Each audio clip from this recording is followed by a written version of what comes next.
You as the human is the most untapped, resource in your business. And I think too often we get too comfortable and think, oh no, we can just build a business and I don't need to really assess my own personal level of growth.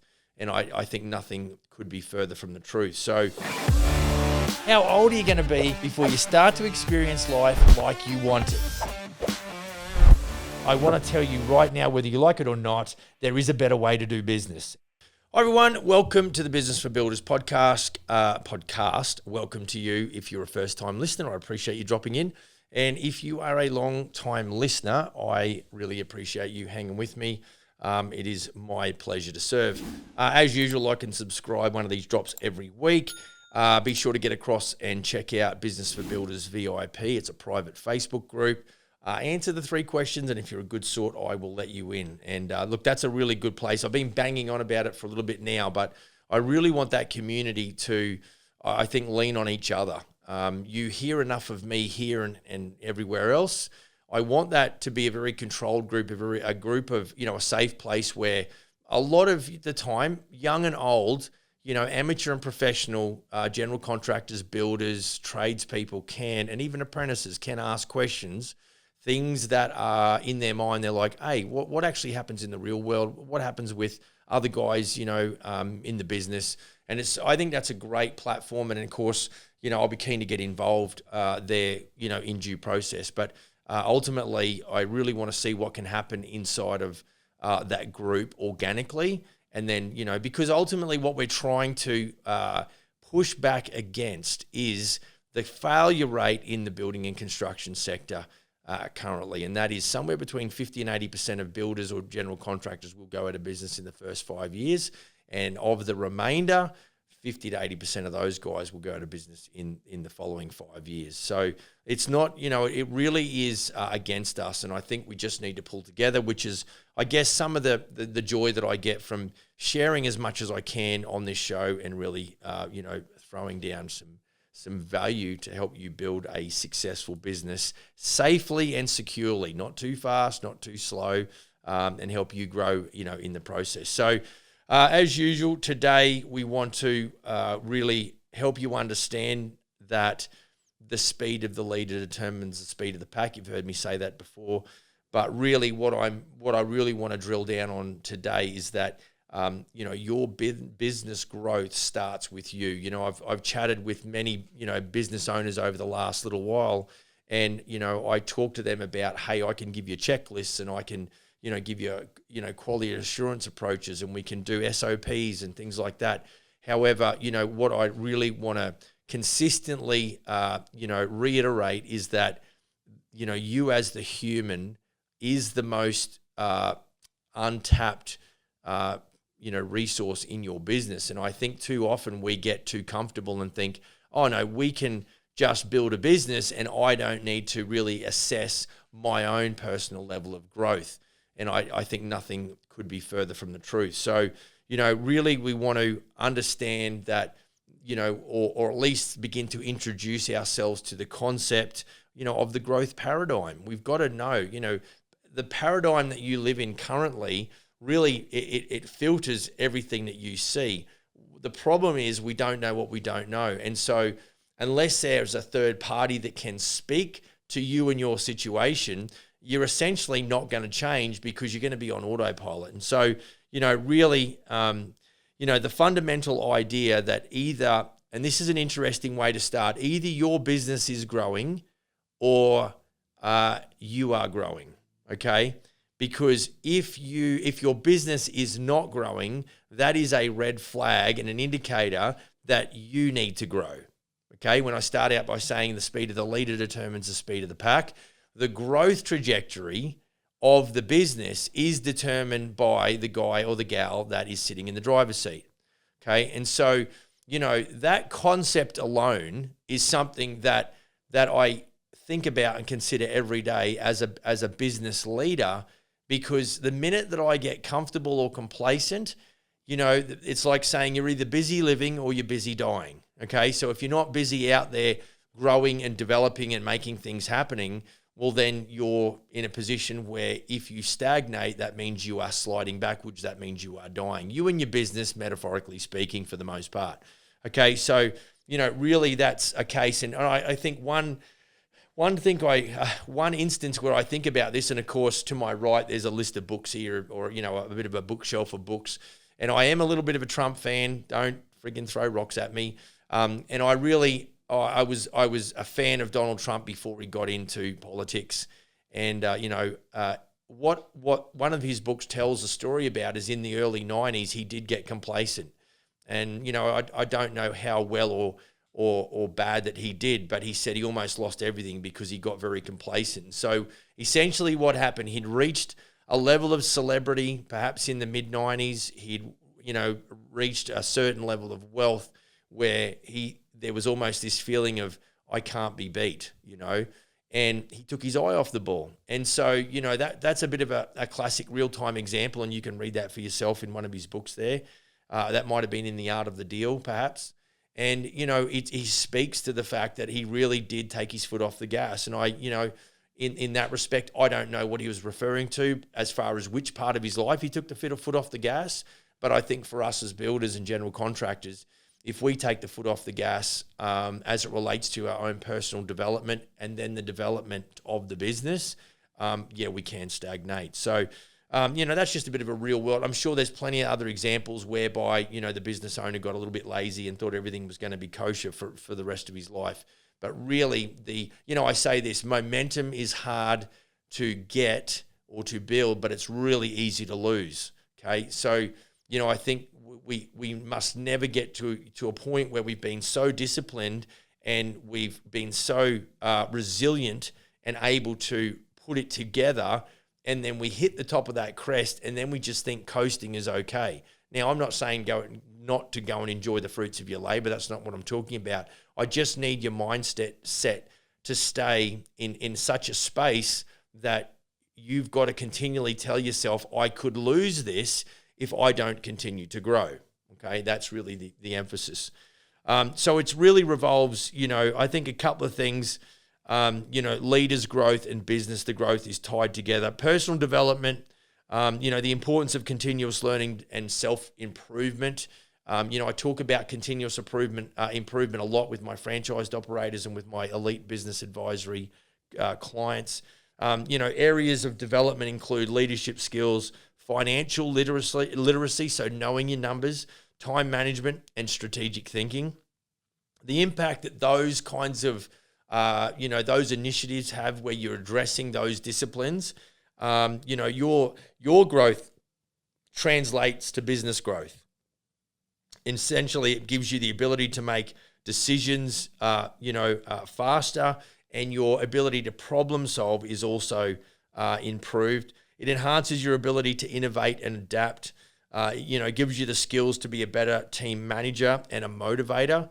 And it also increases your capacity to seize opportunities and manage risk. And I look at, for me, whenever I've got to analyze the next thing, the best thing that I can do is take a little bit of time, as much as required. Obviously, we want to make decisions fairly quickly, but in some cases, we've got to really step back, remove ourselves from the emotion, and just think about the ramifications and the commitment and the term, those sorts of things. Essentially, they have an impact on your business.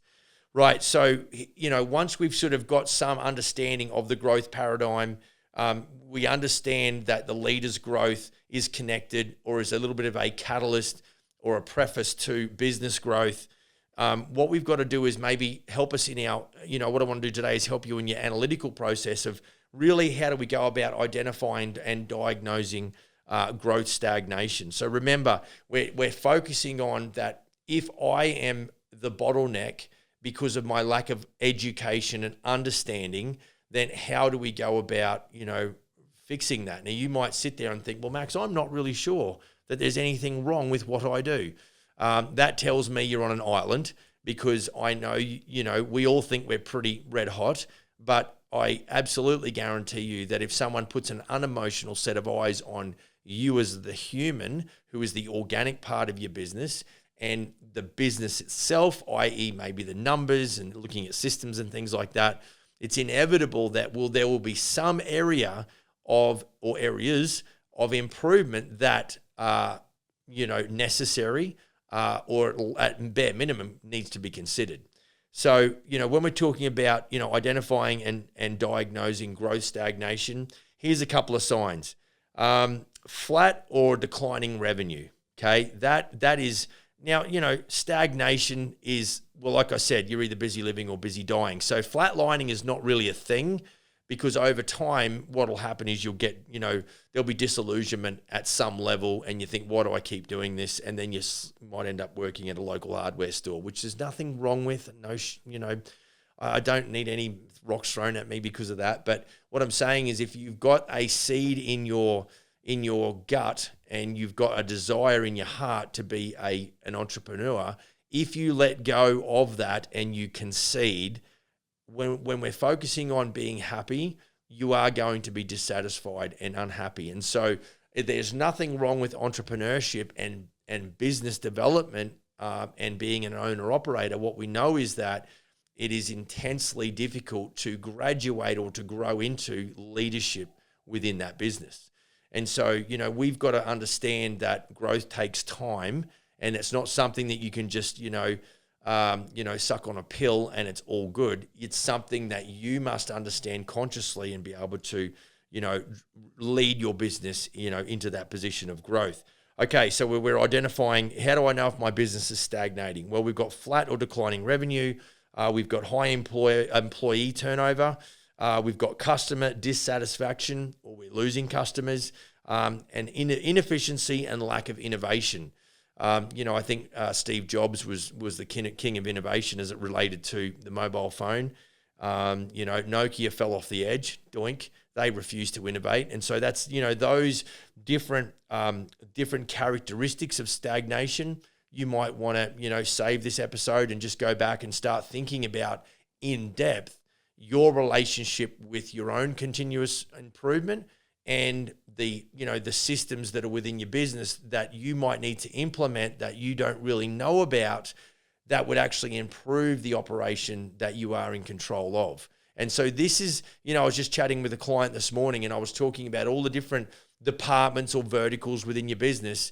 And, we want to focus on recruiting. Okay, great. Then we want to focus on lead generation, or marketing and branding, and then lead generation, and then inquiry management, and what's our pre-construction sales process, and who does the contract administration? What do I use for a contract?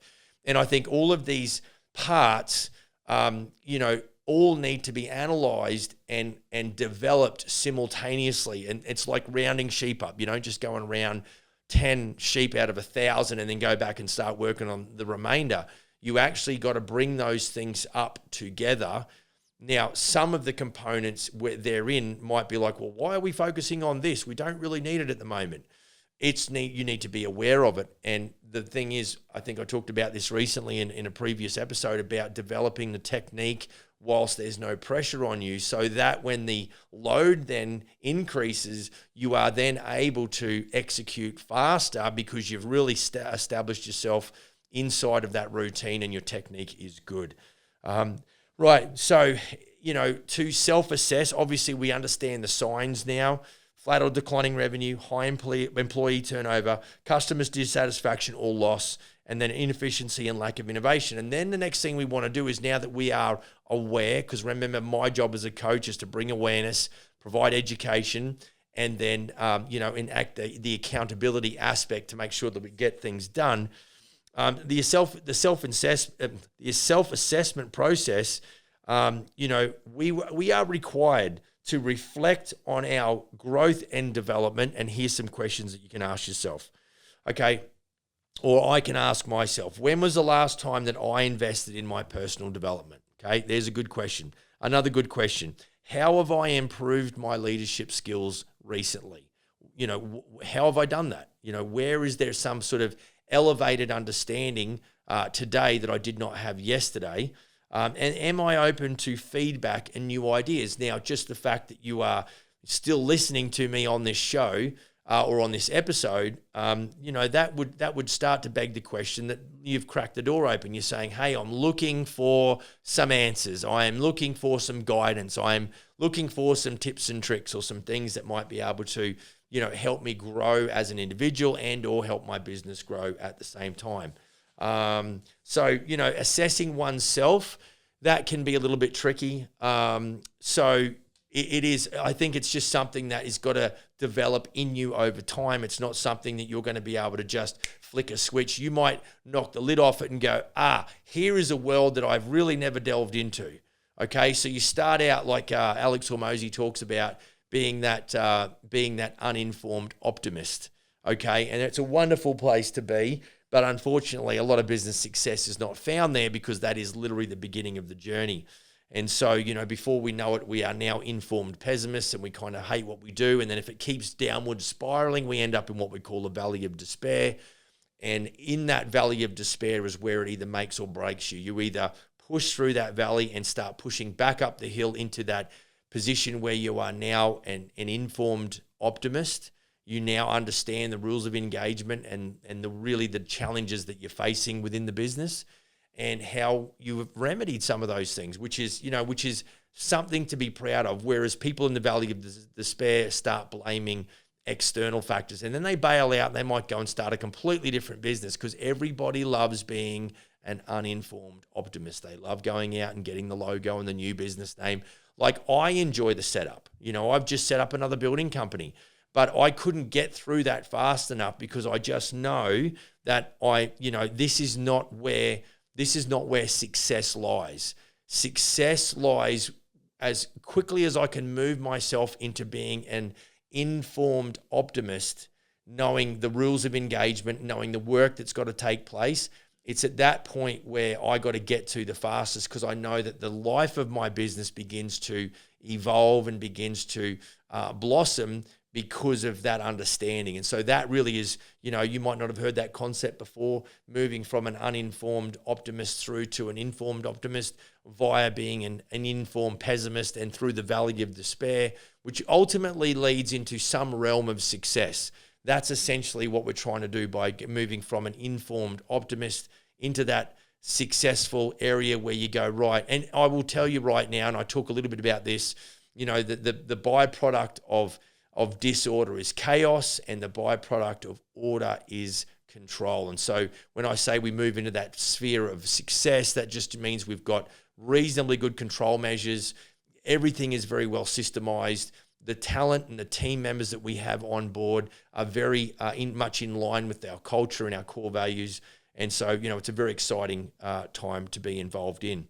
Right, the next thing here we're going to quickly chat about is the strategies for personal and business growth. So you're saying, okay, we've identified what stagnation is. We've got some reasons, around, why, that would be and what do I need to do. Now we're talking about growing you as an individual and as a leader and also growing the business alongside of that. So really what I'm about to talk to you about is going to consist of a high level of inconvenience and discomfort, okay? So if it's worth doing, it's worth doing properly, okay? Easy come, easy go. That is kind of what we want, these lessons that we are learning. And remember, I've been in the building game since 1989. June 1989-ish, I walked out of a tech college in Brisbane and I walked into an apprenticeship in June of 1989. And so this is all I know.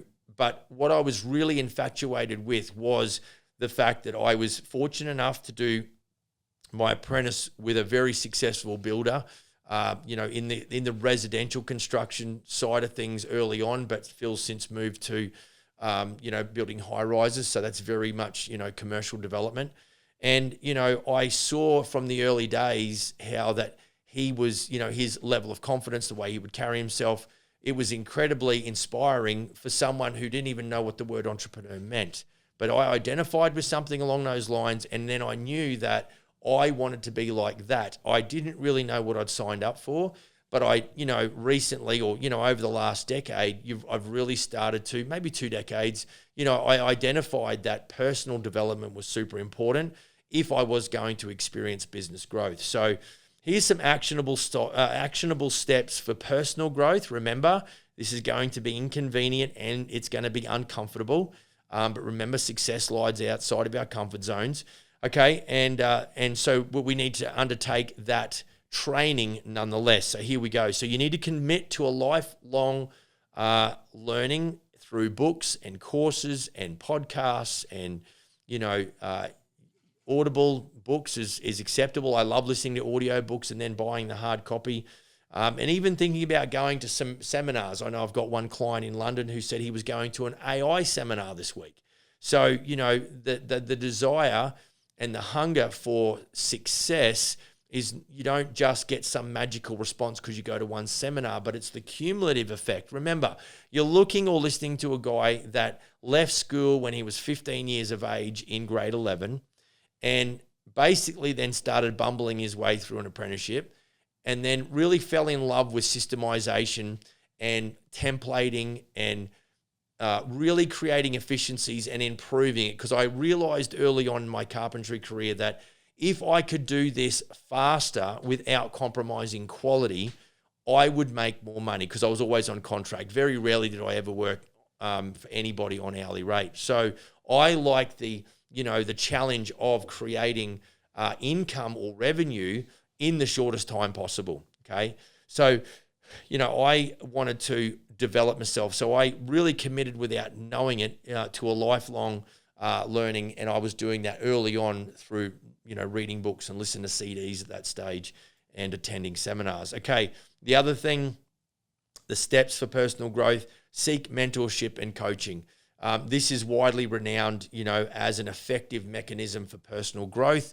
And as you guys may or may not know, elitebusinessadvisory.com, I am the ambitious founder of that business, and I enjoy many conversations per week, hours of conversations with building companies in several different countries around the world, and I love it, for a bunch of reasons. So, I want to serve those clients at the highest level, and I do it through a very customized approach. As much as I love systems and I love templates, at the end of the day, I am just a counterpuncher when I'm dealing with the different business owners because I know there's an element of templating and structure and predictability within their business that we can put together. However, I am dealing with a very unique individual, and I need to take that in consideration. So, I think sometimes we go, well, I tried a business coach and he didn't work or she didn't work or whatever the case may be. And it's fairly accurate to say that every single Elite Business Advisory client that I have found me because of the podcast, mostly, if not all. And so, it's a really great opportunity just to start here and have a listen, and you can figure out whether or not you want to venture across and maybe just have a quick chat with me about what's involved with business coaching. What is it? How does it benefit you? What sort of timelines are we talking? And then we can really discover a little bit about you and your business in that, time. So get across to elitebusinessadvisory.com and grab that book a consultation button and come and chat with me. I think you'll enjoy it. Right, so that's mentorship and coaching, super important. To the point, just a side note, I have a mentor. So I'm not saying that that's good, bad, or ugly. I just know that I need to have somebody or somebodies in my corner or a group that I'm affiliated with. Somewhere I need to be able to reach out and ask a question. And these days with Facebook groups being what they are, similar to our Business for Builders VIP private Facebook group, they are there for a certain type of individual to try and bring value to said individual. And so that's a great place to start. I mean, it's a great place to jam around.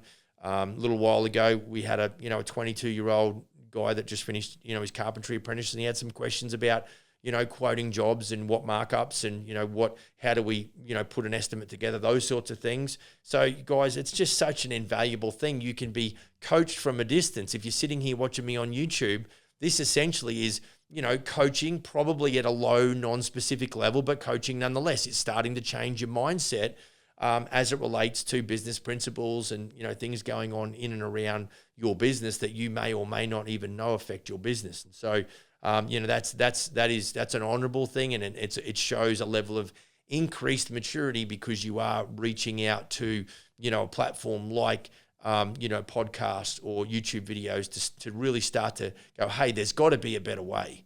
And I think our new catchphrase, I mean, our introduction for this podcast is, hey, whether you liked it or not, there is a better way of doing business, and that is the truth. For all of us, we can always continue to grow. Right.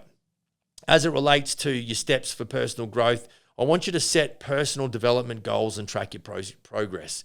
So for me, listening to or re-listening to an audio book, and then having bought the actual book itself, I actually now get to thumb through, and I have Alex Hormozy or Gary Vaynerchuk reading me that book, and I get to take some notes and, add post-it notes and things like that. And I find that a really good second level education strategy where I can go, I really enjoyed that audio book. Now I'm going to go back and consume it again, because both of those books are focused on probably some of the biggest hitting concerns and challenges that builders have, i.e. leads and marketing and branding that, creates lead generation. And so, that's something that I do. Right, let's quickly talk about business growth strategies as it relates to, overall strategy for business and personal growth. Implementing new systems and technologies. I think that's it seems like that, comment rolls off my tongue rather easily and almost too quickly, but, implementing new systems and technologies. I mean, it's you've got to design systems or find systems to implement. You've got to, find technologies that suit you. I was talking to a client as well this morning, and, he rattled off all of the job management softwares that he'd been through, and it was like I couldn't count them on one hand. I'm like, mate, you've tried everything. And he is in search of something that suits him. And I think, implementing software is one thing, but it's like we've got to make sure that the software that we implement, let's say for job management, is suitable to us. And so if that is the case, first time round, good for you, Mazel Tov. In this guy's case, it was not. And so, he's bullied his way through a few of them, and he's sitting on one right now that it seems like he's pretty happy with. Other growth strategies for business focus on customer satisfaction and retention and referrals. And so, repeat business is awesome. It's like the minute that someone comes back and says, Max, how you doing? Remember you did our kitchen main floor renovation. Well, now we want to do a basement, or now we've got a rental property we want to gut and redo. We know you're the guy. Can you come and give us a quote? And so that sort of relationship that you develop with your customers is a reflection of you as a business operator. Now, a business operator whose business is stagnating because their attitude sucks or they're beat down and disillusioned, you're probably not going to create that level of satisfaction. I've got to go out, and only a couple of hours ago, I had a meeting with a client, and it was, I'm there to serve. I'm there to find out what's important to them and make it important to me. I am out there to find a need and fill said need. That creates opportunity in my business that is going to benefit the homeowner because I'm providing a solution to something that's a little bit of a thorn in their side, or, they want to get something done. And so, that is really, for me, it's all about the client. We want to serve, clients at the highest level. We don't want to be disrespected or taken advantage of. That's not what I'm saying. But ultimately, we want to make sure that, our clients are being served at the highest level. Investing in your team development, and building a strong team off the back of that individual development, but as a corporate group, that's something that you go, okay, I'm going to pay attention to that, and I don't know anything about how to do that. Well, that's why you as the individual need to learn about the nuances and the dynamics within recruitment, development of your team members, and of course, building that corporate team. And of course, that has a lot to do with your core value, the core values that you need to really, identify what are the things that are important to you as a human, and be able to lay those out, just like I've got 12 laid out on the wall on our conference room here. Regularly reviewing and adjusting your business strategies. I've had to do that. We've had some situations in the last 2 years, which is really, for want of a better, more professional term, really pissed me off, really disappointed me. And ultimately, there was a lot of external forces that I could pinpoint as, part of that disappointment. However, when you really distill it back to the common denominator, it was me. It was my approach. Maybe I was too generous. I was very generous, and I got taken advantage of.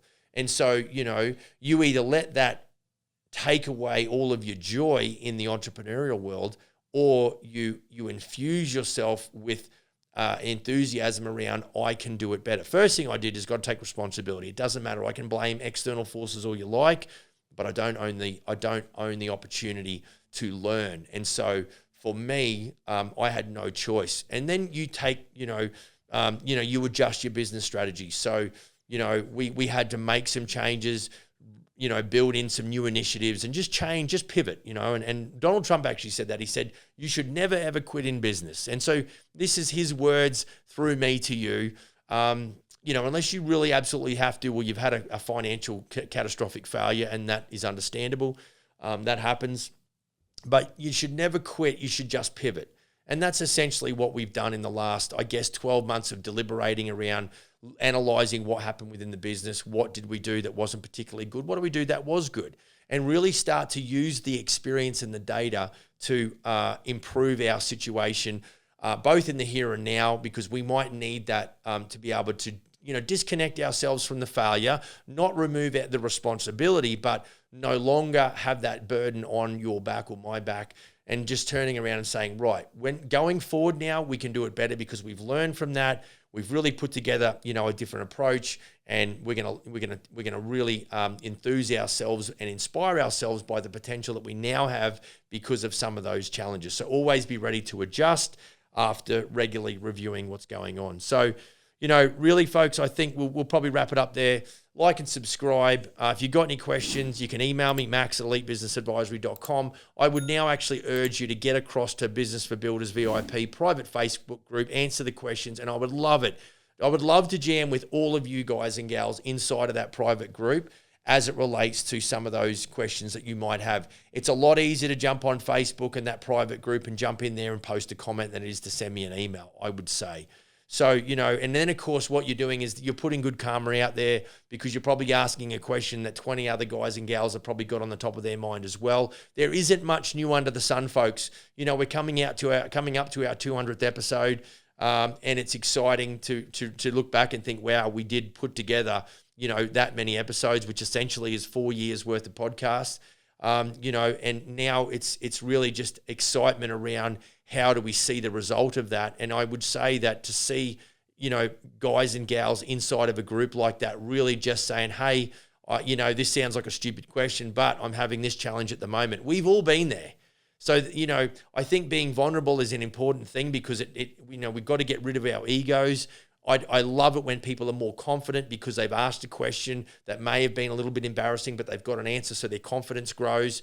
Okay, but they've got humility at the same time, because they know in due process, someone else in a year's time is going to maybe ask the same question, and you are going to be able to speak to that, not because you're a big head, it's just because you go, hey, I know where that guy is, I know where that girl is, because I've been there.